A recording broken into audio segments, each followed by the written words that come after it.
But I want to talk to you first. I want to tell you first about what happens late at night at our home.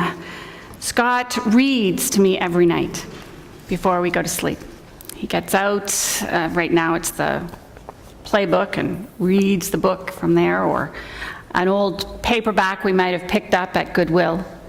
A story that he wraps my head with so that I might fall asleep without having the burden of those memories of the day and all the undone things that plague me yet. So he weaves these stories in our room that come out of the mind of someone else, incredible fantasies mostly. Stories of people with names that are almost unpronounceable or written with an odd spelling, who live in worlds that have different properties, different geographies. Sometimes there's this incredible map at the beginning. You all know those kinds of books. And the struggle between good and evil is born by the people that live between those pages in that mechanical thing called a book that opens and closes, and those squiggles that Sagan speaks of that come to life as Scott shares the story with me. A love of fiction has brought this to us as a practice that we indulge ourselves in each night. A love of fiction that for each of us goes back to when we were children, but one that calls us to see the world in a different way because of the ways that the fantastical characters engage with those classic terms of good and evil. It's not so much fairy tales, because in fairy tales, people are 100% good or 100% bad. And their stories take place, mostly they don't have names, and there's something that the good person is told not to do, and they go ahead and do it, and then enter this challenge, and all the bad stuff happens, and they have to get over it. And those fairy tales that we knew when we were children. In these books, the people aren't all good. There's usually some kind of complex something going on. And they wrestle with the realities that are so often so human and so well known to each of us. The idea of fiction, though, beyond just getting me over the events of the day, is one that I think places in our minds a whole expanse of experience and understanding that we would never otherwise have. Affirms for us some of the feelings that we have and the responses to the experiences that we do have in our lives. Affirms it by placing amongst someone else's mindscape of peopled places and civilizations that very behavior that we indulged in or that we saw ourselves participating in the day before that we thought was really inappropriate. And fiction sometimes helps us deal with it, see it, understand it in a different way. The idea of a creative mind is one that we all want to have. The love of learning that Cole will indulge in will set before him things that he will come to know so that he can use them to create new things that we have never seen. Coming to understand the laws that apply to gravity and physics and all those kinds of things may take him to explore realms that some of us have never even thought of. Learning how to use the craft of writing, the words that will become for him second nature in just a few months, will take him to places that others have written about and shared and will give to him between the covers of a book or backlit against a screen, as so many readers are experienced now. And as I noted in the focus moment, as all those experiences that people have never had, but that they've read about in books or poetry or even watched in film and engaged in different ways, they plant themselves in our brains. And there's nothing in that brain that really separates the fact from fiction, that really says this is a memory that you had and this is a memory of something that you read. They're all there, mixed up as some kind of understanding of reality. And so the more we stretch our minds, the more we expose ourselves, and particularly our children, to those fantastical understandings of human possibilities and capabilities and optimums, the greater our potential for engaging the world in new and creative ways. There's a number of things that people have noted were once imagined on the screen of Star Trek that are now not totally, but are now reality, if not of everyday use. So I'm going to tell you a few of those things. Communicators. Remember communicators? You'd whip the pocket out as a communicator in those early Star Trek, and then it became just the patch that they'd hit, and people could talk to someone else.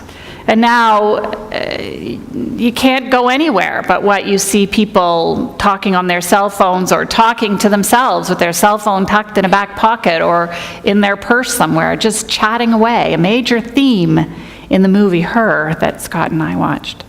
So what was once just an imagining someone's idea has now become a reality in our lives. I can remember sitting in a coffee shop and someone saying, this was in like 1990 or 91, you know, someone's going to stand on that street corner and be able to talk on the telephone with no wires. And I went, oh, come on. That wasn't that long ago. The things that someone thought, oh, this is a cool thing to put down as possible, are now amongst us. Transparent aluminum was used to create very solid box so that in one of the Star Treks, a whale, I think, could be brought down or up or something in a way that it wouldn't be hurt or harmed. And now this powdered aluminum is mixed into a ceramic that is used to create an extra strong but transparent product. We thought it was all just an idea, and then it became real. Geordi wore that mask across his eyes, and technology is now available that can implant behind the retina something that will read what cameras in an eyeglass in front of you project to that camera and then transmit to the brain as images.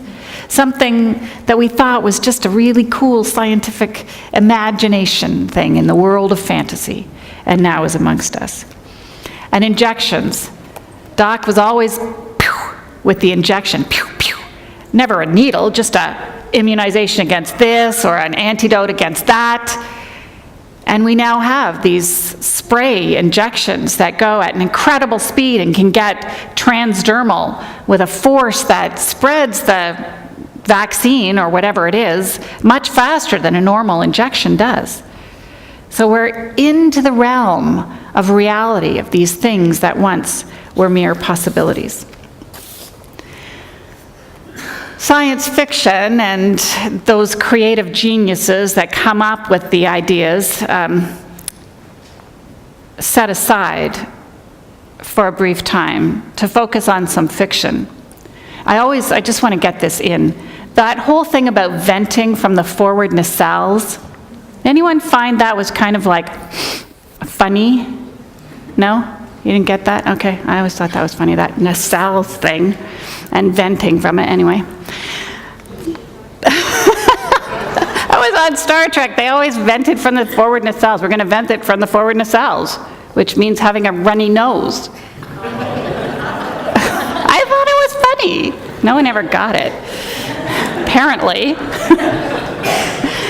But the three books that I want to raise to your attention today are not so much about the creative imagination pulling us forward, as the creative imagination grounding us in our reality in ways that we may not be able to ourselves.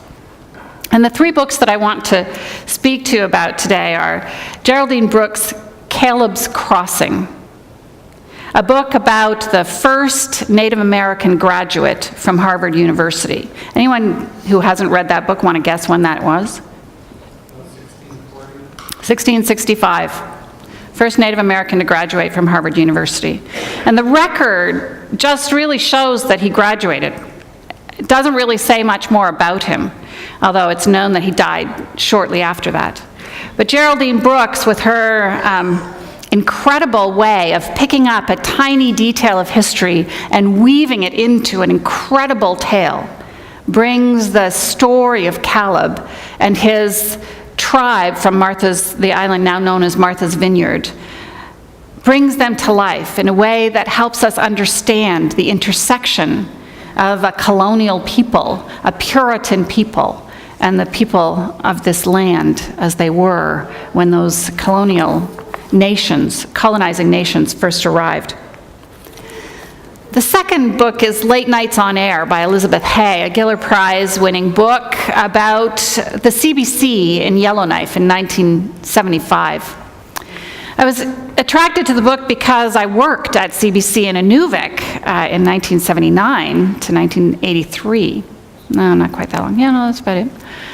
And the understanding of what it meant for white people to be in the territories, crafting a whole new world for themselves in that place at a time when Thomas Berger was having all of his interviews with people around a pipeline going in to bring oil south. The lost souls that Elizabeth Hay gathers together in that little CBC radio station were so similar to some of the things that happened in CBC in Inuvik. And I was enchanted with the struggles and the realities and the stretch that individuals took as they took on the responsibilities of working in a radio station, many of which were completely beyond any of their personal characteristics or anything they might have thought they would do. But when you go up north, you end up doing things you never thought you would. And the third book is the book called The Short History of Women by Kate Walbert. Another book that brings us to an awareness of some of the realities in our own life by looking down through the histories of a few generations of women, beginning with a suffragette who starved herself to death for her cause, or so it seemed, leaving behind 2 children, one 10, one 13, one a girl, one a boy. And the lives that went forward from that, told with a simplicity and a sparse narrative that puts the realities of women before you with such sudden and imposing truth that though they may be disclosed in a mere sentence or two, they strike you as something huge and profound and still present with us. So these 3 books and what they offer to us are part of that work of fiction, that creating in our minds the dissonance between what it is that we know, the sheltered realities of how we live, the stories that we can tell ourselves of who we are and where we live and what we do for a living and who our friends are and what we like and what we don't. And places alongside that the things that other people like, the things that make them angry, the things that bring them joy, the things that lift their hearts and help them see the world as a benevolent place instead of an indifferent one. It's kind of like the work that we do here in our sharing time when we bring those things that bring us joy and those things that give us grief, and we weave them together in this space so that that alchemical reaction can take place, and what we feel is the beauty of love and its depths. And the stories brought to us by Walbert and Hay and Brooks, 3 women, we feel that mixing together of those things that are beautiful and those things that are tragic. I was interested to read one of the critiques of Geraldine Brooks's book by a reviewer online, arguing that she got really frustrated and so frustrated that she really couldn't enjoy the book by the realities with which Bethia had to live. The circumscribed life that she had because she was a woman in an untamed world where if you wanted to eat something, you had to grow it or kill it, where if you wanted to wash something, you had to get your own water and make your own soap. When things died, you had to bury them yourself with whatever tools you made to do the digging yourself. Within that world, Bethia was given very little opportunity to advance. She wasn't to become educated. She shouldn't learn to read. And yet she found herself in situations which allowed her not only to learn to read, but to engage with Caleb and learn his language and learn about his people and still be tied by the expectations that weighed upon a woman of that time. That Brooks did it so successfully as to annoy a reader so incredibly that they couldn't stand the book was telling. We want our stories to make us happy, to make us feel good. And when they irritate us or annoy us into growth, we sometimes think they aren't what it was we wanted. And yet Caleb's Crossing, the end of which I cannot tell you, not because I don't want to ruin the book for you, but because if I started, I would begin to sob so powerfully that you wouldn't be able to understand a word I was saying. So you're going to have to read the book yourself and find out if you can get to the end of it without crying about the loss of worlds, about the loss of truths, about the loss of hope. In A Short History of Women, the 5 women that they talk about, I want to just name them for you. Dorothy Trevor Townsend is that suffragette who starved herself, probably not so much because she was a suffragette, but probably because, as you hear a little insinuation of later on in the book, because it was the only way she felt she could be heard, the only way that she thought she might have a voice. The tragedy of that lingers in all the generations that follow. Evelyn Charlotte Townsend, her daughter, who at 13, with her mother dead, is sent to, at the beginning of the First World War, is sent to live at a lodging house where she will learn how to be a young lady.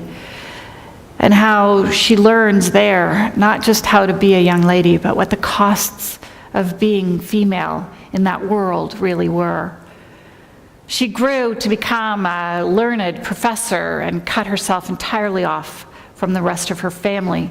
Her younger brother, who was 10 when their mother died, went on to be married and have his own daughter, who never did connect with the rest of the family, but grew herself trying to find her own voice in the end through a number of images and little stories of her life. Ended up in the end giving away almost everything she owned, dressing in the same kind of outfit day in and day out, and showing up outside a U.S. Air Force base so that she could mount a one-person campaign against the war in Iraq, taking pictures of the bodies being brought back and being carried off planes, and having her camera taken from her, being arrested over and over again in that one-person protest, wanting her voice to be heard. And her daughter, name Carolyn Townsend, who is annoyed beyond belief that her mother continues to embarrass her in this manner. She, an executive who doesn't have time for this, but who over and again bails her mother out, wags her finger at her, tells her not to do it, gives her things to distract her so that perhaps she won't do it again, and yet lives somewhat in the shadow of this woman with this silent picture-taking voice. Carolyn's daughter, Dora, is a Yale student embarking upon the possibilities that might be there for her through education. And yet her mom, this strong corporate woman who has such a hold on what her mother should be and should not, cowers on the day of the orientation when the moms are all taken aside and told they need to learn to cope.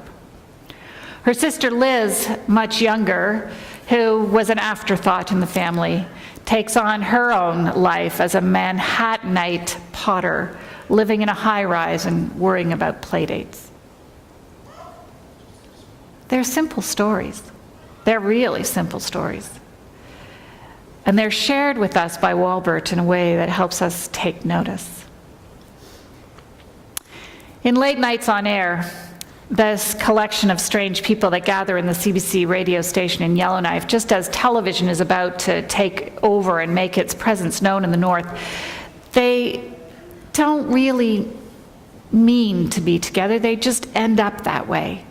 And they go, a selection of them end up traipsing out in the barren lands, following the footsteps of John Hornby, who died in his own trek into the barren wilderness, pretending that he was a survivor and finding out that he was not. Amongst that, they each disclose little bits about themselves, little bits about their previous relationships with their parents, with their siblings, with previous lovers. And we come to understand that in the middle of those ordinary, everyday things are archetypal stories that touch us all. When we approach fiction, and we do on a regular basis, whether it's in print or on television, we have the opportunity to find within it meaning for our lives. But we must remember that we're placing within our minds those memories, those understandings that may not be ours. And so it's important that we choose carefully what it is that we place there. In a world where the graphic image is what captures our minds, when video games are stories our children write themselves, when fiction has to become exotic and larger than life in order to captivate us, we have to ask ourselves what it is we're doing to our memories, to our experiences, to what it is we understand as acceptable. And so as we open the cover, as you open the cover of your next book, ask yourself that question. What is it that this really has to offer to me? What is it that I might take from it? And how might I weave it into the memory in my own life and make it bigger and have within it a deeper understanding of truth, a stronger quest for beauty, and a more intentional delight in finding goodness in the world.